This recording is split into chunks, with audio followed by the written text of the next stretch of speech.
वक्तव्य प्रस्तुत करें। शायरी हो जाए एक बार इनके लिए कि छोटी सी उम्र में बड़े बड़े तूफानों से टकराकर बने हैं, छोटी सी उम्र में बड़े बड़े तूफानों से टकराकर बड़े हैं। कमल कांग्रेस के दल लो तुम भोगोगे और हम टूट जाएंगे, मजाक समझ रखा है क्या? हम जवान है बाप के, जवान है बाप।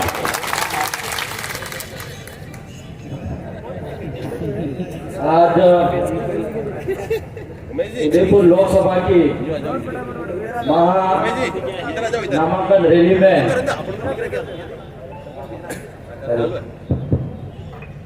नामांकन रैली में प्रकाश भाई बूस के समर्थन में डूंगरपुर के आसपुर विधानसभा और उदयपुर के 7 विधानसभा के अलग अलग ब्लॉक से, मंडल से तमाम कार्यकर्ता यहाँ पे भारी संख्या में आए और शोभा बढ़ाई और उदयपुर को 1 मिनट के लिए हिला दिया। इसके लिए आप सबको खूब खूब धन्यवाद जोहर करना चाहूंगा। अभी मेरे से पहले काफी सारे वक्ताओं ने बात रखी और मैं भी रखूंगा बात। आज आप लोगों ने देखा होगा यहाँ से 2 गुना 3 गुना भीड़ और थी और कई लोग तो हमारे उदयपुर में ट्रैफिक इतनी ज्यादा है, इस वजह से कई लोग उस समय भी नहीं आ पाए थे। और ये कोई संख्या कम नहीं है, ये एक व्यक्ति 1000 1 लाख के बराबर मुकाबला करता है, वो भीड़ है यहाँ पे। क्योंकि आज एक दसाना लड़ुआ भी है, एक नहीं तो खरा पापड़ा देश दसाना लड़ुआ खवा भी किया है और कई कबार बंदी में जाए पासा लड़ुआ बना लग जाएगा। इसीलिए हार मत मानना, ये हम कोई कम नहीं है, हम बहुत आगे हैं। और मैं एक बात और कह देना चाह रहा हूँ, हमसे पहले नामांकन कांग्रेस और बीजेपी दोनों पार्टियों ने भरे हैं और दोनों पार्टी के नेता अधिकारी है, पैसे वाले हैं और दोनों पार्टी भी नेशनल पार्टियां हैं, फिर भी इतनी भीड़ नहीं थी। आज की अपनी ठीक है, आज उनसे 2 गुना भीड़ अपनी है। इसलिए हमारी मीडिया तो कभी देगी नहीं, लेकिन आपने मीडिया आपने जीती दिया। मीडिया वाले कभी नहीं देंगे, वो मीडिया वाले इसलिए नहीं देंगे, कहीं कहीं वो भी उनकी भी बेचारे मजबूरी है। आज नेता बड़े बड़े डर के, ईडी के डर से भाग रहे हैं, तो मीडिया नहीं भाग सकते क्या? तो मीडिया को भी डर है कि थोड़ा बहुत खजाना अगर हमारे पास कहीं इधर इधर होगा तो साला कहीं ईडी हमारे घर आ जाए, तो इससे बढ़िया मोदी की बात माने। इसलिए मैं कहना चाह रहा हूं कि आप डरना मत, ये लोकतंत्र की हत्या हो रही है, ये लोकतंत्र की सुरक्षा करने का दिन है। आज मोदी इस देश में झूठ पे झूठ बोला जा रहा है।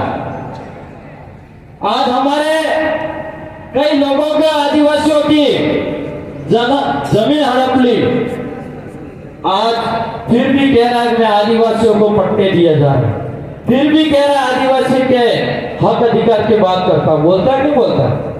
और मोदी इतना झूठ है कि मुंह है इसका कुछ भी बोल देगा। अगर देश की गोबर भी पड़ी है तो उसको भी हलवा बना के खिलाते, इतना मोदी झूठ है। इसलिए आप सभी साथियों से मुझे निवेदन है, हर गांव के अंदर, हर पाल के अंदर, हर घर के अंदर आवाज करना और आवाज भेजना कि मोदी 1 नंबर का झूठ है और मोदी के जो सेना है, जो मोदी के ठेकेदार है, वो भी बड़े झूठ है। उनको हमको वोट देने की जरूरत है। हमें अगर वोट देना है, हमारी आदिवासी के आवाज को सुरक्षा कर सकता है तो हमारे भाई प्रकाश भाई बूझ कर सकता है। दिल्ली के अंदर अगर आवाज उठा सकता है तो प्रकाश भाई बूझ उठा सकता है। उस भाई को हमको जिताना होगा, या हर घर के अंदर आवाज होनी चाहिए। आज कांग्रेस भी दोनों झुंड में लगी हुई है। आधे अधूरे नेता थे वो भी चले गए ईडी के डर से, और पूछ रहे वो भी फटफट कर रहे हैं। और कांग्रेस और बीजेपी वालों को तो यहाँ पे कैंडिडेट तक नहीं मिला, इसलिए बाहर पैराशूट के रूप में कैंडिडेट लाए कि नहीं लाए। तो एक बात को कि आदिवासी ने अपनी परंपरा है सदियों से આપણે ઘેરમાં આપણે ઘેર ભાગી है या પછી આપણે ખેત है પણ આ ખેતમાં ખેતી આપણે જ કરે બીજો આવી કરે આપણે જ કરાવે तो ये बीजा आदमी खेती करवा आवे और विधानसभा लोकसभा उदयपुर सीट पे तो आपने करवा दिए बड़ी तो वोट आलवा बड़ी तो आपनो भाई कौन है आपनो भाई प्रकाश भाई भूज है आपने खेत का मालिक और उदयपुर लोकसभा का सीट का मालिक अगर वोट का हकदार है तो हमारा प्रकाश भाई भूज है। आज वो नेता है कांग्रेस और बीजेपी के दोनों अधिकारी नेता है और अधिकारी रहते हुए 5% भी आदिवासियों को भला करने का काम नहीं करा। क्या आज जीतने के बाद भला कर सकते हैं क्या? कर सकते हैं क्या? उन्होंने आदिवासियों का क्या संस्कृति है, आदिवासियों की क्या परंपरा है, आदिवासियों के गांव में क्या दुख है वो नहीं समझ सकते हैं तो उनको क्या वोट देकर जिनसे ये अपने लोगों का फायदा कर सकते हैं क्या? आज हमारे बीच में जो प्रकाश भाई भूज है इस भाई को हमारी संस्कृति पता है, इस भाई को हमारी परंपरा को पता है, इस भाई को संवैधानिक रूप से जो हमारा अधिकार है इसके बारे में पता है। आदिवासी को दुख को पहचान सकता है वो आदमी हमारे दिल्ली में जाके आवाज उठा सकता है, वो लोग नहीं उठा सकते। आज यहाँ पे उदयपुर के भाई भी मेरे को कई सारे फोन कर रहे थे, जनरल कांस्टेबल वाले भी फोन कर रहे थे कि एमएलए साहब कल आपका नामांकन है, हम लोग भी बहुत परेशान हैं यहाँ पे, नाम मात्र खाली बीजेपी बोल रहे हैं लेकिन इस बार बीजेपी को वोट नहीं देंगे। मैंने कहा क्यों? तो उन्होंने कहा कि हमारे जो दुकान के आगे जिस दुकान का ठेला लगा रखा था उस पे भी हमारा 100, 500, 1000 रुपया कमा रहे तो वो भी बीजेपी ने छीन लिया, तो क्या उनको हम वोट देंगे क्या? इसलिए फिक्र मत करो। आज एससी समाज हमारे साथ जुड़ा है, ओबीसी समाज जुड़ा है हमारे साथ और जनरल समाज से भी जो प्रताड़ित है भाई वो लोग भी भारत आदिवासी पार्टी के अंदर समर्थन कर रहे हैं और वोट भी देंगे और हमारे उदयपुर से सीट भी जीतेगी। लेकिन हम लोगों को हिम्मत नहीं हारनी होगी, हम लोगों को मेहनत करनी होगी, तब जाके हम जीत हासिल करेंगे। आज 3.5-4 लाख वोट तो अपने है ही से, मात्र 2-3 लाख और वोट किए और हमारी जीत हासिल हो जाएगी। होगी कि नहीं होगी? आज प्रकाश भाई भूज को जितने जानते हैं इस 8 विधानसभा में इतने क्या कांग्रेस बीजेपी का कैंडिडेट है उसको जानते हैं क्या? जानता कोई क्या? एक भी भाई अगर हाथ खड़ा करके बता दो कि कांग्रेस बीजेपी का जो प्रत्याशी है उसको जानते हो बता दो आप। तो आप नहीं जानते हैं तो क्या 8 विधानसभा के लोग जानते होंगे क्या? जबकि रात दिन सोशल मीडिया पे आप बात करते हो, वो अगर नहीं जानते हो तो क्या वो गांव में बैठे हुए घर में बैठे हुए जो सोशल मीडिया से कोई लेन देन नहीं है क्या वो जानते होंगे क्या? लेकिन ये बॉस एक झूठ पे झूठ बोल के मैंने एक ही बात करी थी, देश की गोबर को भी हलवा बना के खिलाने का काम कर रही है, इस तरह से सोशल मीडिया भी चला लेती है। तो आप लोग सतर्क हो जाना, मेहनत करनी है, ये लोकतंत्र का जीत करनी है और हम हमारे संविधान की सुरक्षा करनी है। हमारे इस एरिया के अंदर जो जल जंगल जमीन हमारे सुरक्षित नहीं है उनको सुरक्षित के लिए हमारी दिल्ली आवाज जाएगी। हमारे एरिया के अंदर जो डैम बने हुए बड़े बड़े आज तक हमारे आदिवासियों को घर तक पीने के लिए पानी नहीं मिल रहा है, आज तक हमारे खेतों तक पानी नहीं पहुंच रहा है सिंचाई के लिए, इसके लिए हमारी दिल्ली आवाज जाएगी। आज हमारे एरिया के अंदर कई सारे स्कूलें हैं, उस स्कूलों के अंदर स्टाफ नहीं मिलता है, स्टाफ मिलता है तो हमारी छतें सही तरह से नहीं मिलती है और वहां पे हमारे बच्चों की अच्छी शिक्षा नहीं मिलती है। उसके लिए हमारे सुरक्षा के लिए हमारी बात करेंगे प्रकाश भाई। हमारे एरिया के अंदर जो हॉस्पिटल है वो हॉस्पिटलों के अंदर अच्छी सुविधा नहीं है, सुविधा के लिए हमारे आवाज उठाए। आज हम लोग मेरे साथी ठावर सिंह जी और मैं और एक हमारा भाई बड़ा था जो सीनियर राजकुमार जी रोड साहब वो शायद हमारे साथ दे रहे क्योंकि वो तो डबके के चोट पे दिल्ली पहुंच ही गए ऐसा लगा। आपको भी रात को सपना आया होगा और कल बांसवाड़ा के अंदर तो पूरा जाम हो गया था। रात को शायद मालीवाल जी को नींद भी नहीं आई होगी। तो इसीलिए हमारे भाई हम 2 हैं और 2 की जगह 5 होने वाले हैं विधानसभा के अंदर। विधानसभा के अंदर तो हम संभाल लेंगे, लेकिन हमारी आवाज दिल्ली भी भेजनी पड़ेगी। भेजनी पड़ेगी कि भेजनी पड़ेगी? सदन 3 प्रकार की है, विधानसभा, लोकसभा और राज्यसभा। तो लोकसभा में अपना व्यक्ति भेजने पड़ेंगे कि भेजना पड़ेगी? हमारी आवाज वहां उठानी पड़ेगी कि पड़ेगी? इसीलिए हमारे राजकुमार जी के साथ हमारे प्रकाश भाई बूथ को भी भेजने की जरूरत है। और प्रकाश भाई कल एक बात कह रहे थे कि दिल्ली बहुत दूर है, और मुझे नहीं लग रहा दिल्ली इतनी दूर है।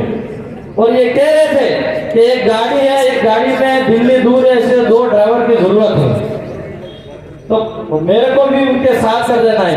मैं कह रहा हूँ आप 2 दिन 3 ड्राइवर साथ करके दिल्ली भेजेंगे, चित्तौड़ वाला भी आपके साथ आएगा, क्योंकि इतने आदिवासी कमजोर नहीं है हम। आज ये जितने भी लोग देख रहे हो अपनी सेम खर्चे से आए हैं, अपने सेम खर्चे से आए हैं। ये भाड़े की किराए की भीड़ नहीं है, जनता नहीं है ये। इसलिए परिवर्तन जरूर होगा और उदयपुर में जरूर परिवर्तन होगा और डंके के चोट पे होगा, लेकिन आप लोगों को कमाल कर देनी है। आज भी कई सारे गांवों में लोग हैं, वो भी मेहनत करने के लिए तैयार है। आप सबका मुझे और एक और होगा जो मैं बात भूल रहा हूं। मैं अभी कई सारे कांग्रेस और बीजेपी वाले प्रचार करने के लिए आएंगे क्या आएंगे? और कुबड़े पैसे लेके भी आएंगे क्या आएंगे? तो उनका क्या करना पड़ेगा आपको? उनका कोई तोड़ है नहीं है। हमारे आसपुर विधानसभा में और दरियावाद में और 84 में तोड़ निकाला था, बहुत बांटा था वहां रुपया, कुकड़े, दारू बांटा था नहीं बांटा था? लेकिन सब ले लिया और सबकी वाड़ियां उठाई थी। और जब गणना हो रही थी, एक बीजेपी का अभिकर्ता था जो वो बोल रहा था कि आप विधायक तो बन गए मेरे साहब, लेकिन हमने इतना रुपया बांटा, इतना मुर्गे बांटे, इतना सारा खर्चा करा, वो खर्चा कहाँ गया मुझे? मैंने कहा वो आप ही सोच सकते हो, हम नहीं सोच सकते। तो वो काम आपको करना पड़ेगा कि करना पड़ेगा, और कैसे करना वो आप लोगों को निर्भर करेगा। इसलिए हमारे भारत आदिवासी पार्टी के पास इतना पैसा नहीं है, लेकिन हमारे पास वोट जरूर है। और वोट एक वोट गिन के हमारे बूथ पे डलवाने पड़ेंगे। एक पंचायत के अंदर 7 फले है, एक फला है, एक फले के अंदर 400 वोट है, 300 वोट है, 300 से 400 वोट आपको डलवाने की हिम्मत रखनी पड़ेगी, तब जाके भारत आदिवासी पार्टी जीतेगी। और वो हिम्मत आपको रखनी पड़ेगी। हम लोग पहले नहीं थे जो कांग्रेस बीजेपी वाले कहते थे ये सोरा वाली पार्टी है, बुजुर्ग कहते थे सोरा वाली पार्टी है, लड़के कह रहे थे बुजुर्गों वाली, लेकिन वो दिन नहीं है। आज की तारीख में डोर की ताली एक हाथ से नहीं बनती है, ये आदिवासी ने समझ लिया। इसलिए बुजुर्ग और युवा साथ में लेके लड़ रहा है, इसलिए हमारी जीत जरूर होगी, है मैं आपसे वादा कर रहा हूँ। आप सबने मेरी बात को सुना, मैं ज्यादा बातें कुछ नहीं रखना चाहूंगा, क्योंकि हमारे बीच में 2-2 मिनट जो प्रत्याशी रहे हुए वो भी भाई रखेंगे, उनके भी हंसते मुस्कुराते हुए चेहरे देखना। ये नई क्रांति है और नए लोग हैं और हम नया ही काम करेंगे आपके सामने, ये आप सबसे वादा कर रहा हूँ। आप सबने मेरी बात को सुना, इसके लिए खूब खूब धन्यवाद। सबको जोहार, जय आदिवासी। और मैं एक बात और कहना चाह रहा हूँ, भूल रहा हूँ, यहाँ के स्थानीय भाई बता रहे थे, अभी ये सामने में नगर निगम देख रहा हूँ और उसके सामने एक तिरंगा जो झंडा लहरा रहा है उसको मैं सलाम करता हूँ, लेकिन इसके पास में जो भगवा लगा रखा है वो किसके हिसाब से लगा हुआ? क्या ये असंवैधानिक है? तो मैं प्रशासन से कह देना चाह रहा हूँ कि कमिश्नर महोदय तक आवाज पहुंचा देना, ये झंडा हटा के उसमें कृपा रहेगी, वरना फिर प्रदेश का झंडा लगेगा। ये मैं आपको कहना चाहता हूँ। मेरी बात को सुना, इसके लिए बहुत बहुत धन्यवाद। सबको जोहार, जय आदिवासी, जय भीम। बहुत बहुत धन्यवाद विधायक साहब।